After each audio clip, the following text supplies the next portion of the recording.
Ukrainian Su-27 fighter jet destroyed the command post of Russian occupiers in Bakhmut with a precision-guided bomb.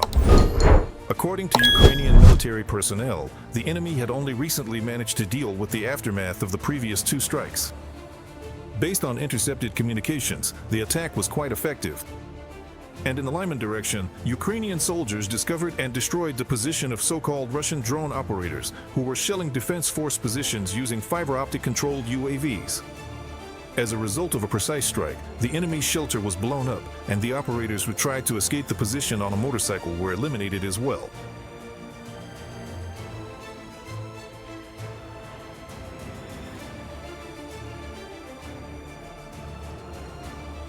Ukrainian soldiers repelled more than a quarter of all Russian assaults recorded on the front line since the beginning of the day in the Pokrovsk direction. Military experts note that the fighters are not only holding the defense steadfastly, but are also successfully counterattacking. And notice, it is precisely this tactic of the Ukrainian Defense Forces that currently allows them to keep 33% of Donetsk region under control, which is a failure of the Russian tactics and, most importantly, the political plans of the Russian leadership regarding the capture of the Luhansk and Donetsk regions in the fourth year of the war.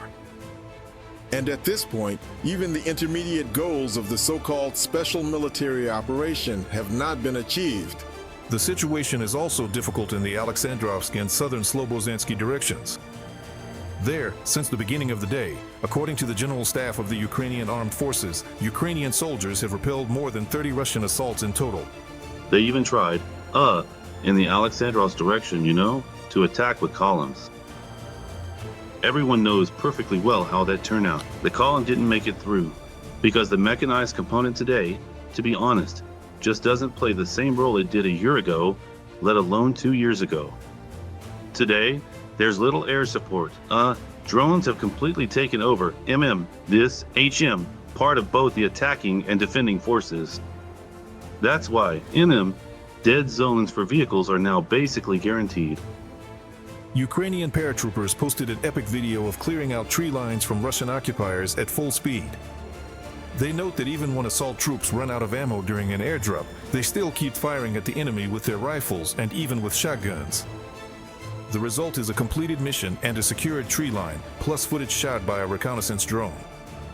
Ukrainian soldiers are also clearing out destroyed buildings from Russian occupiers. For example, Special Operations Forces fighters eliminated a group of Russians, preventing the enemy from advancing in the Kupiansk direction. Aerial reconnaissance helped to spot the enemy, and an assault group carried out the operation to eliminate them. The UAV operators note that, of course, they mostly hunt for enemy equipment. We fly into hostile territory. We fly into areas where the enemy is entrenched. Our top priority targets are artillery guns, then MLRS, and tanks. Grad systems, tanks, T-90s.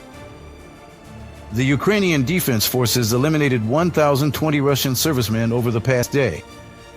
Thus, the total losses of the Russian army have exceeded 1,119,000 people, according to the General Staff of the Armed Forces of Ukraine. According to Ukrainian military reports, in the past day 1 Russian tank, 1 armored combat vehicle, 15 artillery systems, and 55 units of enemy automotive and special equipment were destroyed. Pavlo Hvozdenko, Deputy Commander of the Separate Special Purpose Drone Systems Unit Typhoon of the National Guard of Ukraine. He is already connected with us. Hello, Pavlo. Good morning. Glory to Ukraine. Hello. Glory to the heroes. So, Pavlo, I'd really like to start with the Pokrovsk direction. It turns out that Russian troops there have received orders to storm Ukrainian positions at any cost. How do you assess the situation there? What can you add? And has the number of enemy attacks really increased? Well, the enemy in this direction has actually been carrying out extremely active assault operations for a very long time. Unfortunately, the situation is not improving right now. As you know, Ukraine has already liberated quite a large area, about 18 square kilometers. And these actions are ongoing, because we have no intention of giving up our land to the enemy.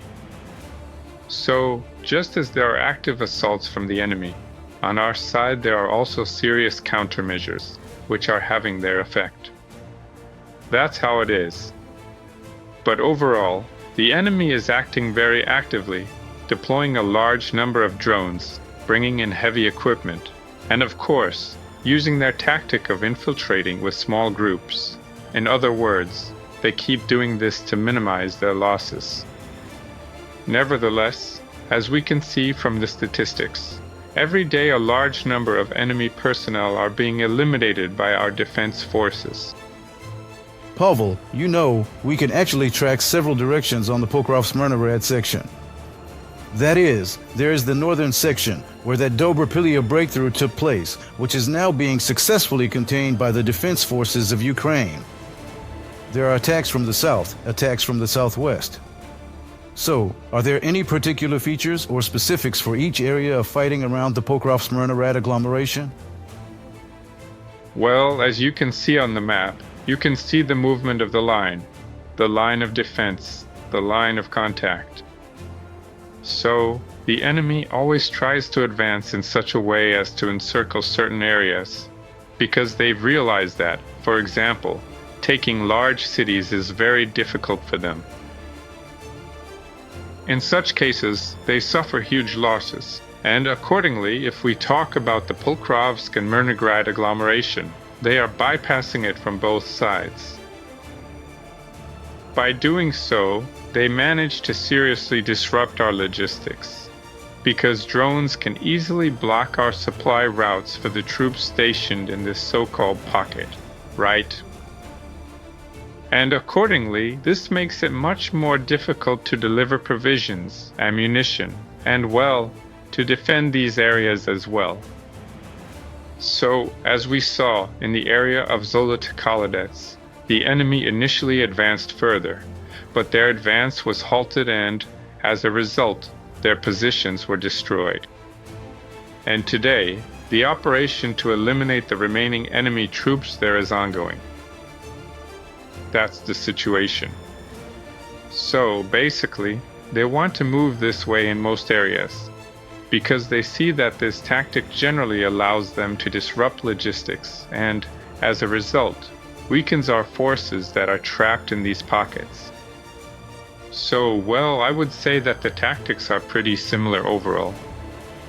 It's clear that the tactics are similar, regardless of the direction they're used in.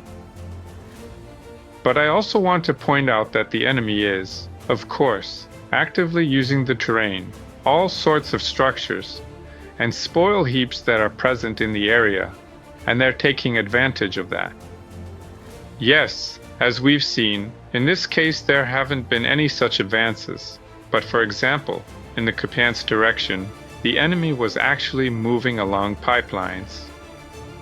So of course, they're using all their creativity to keep moving forward and not stop.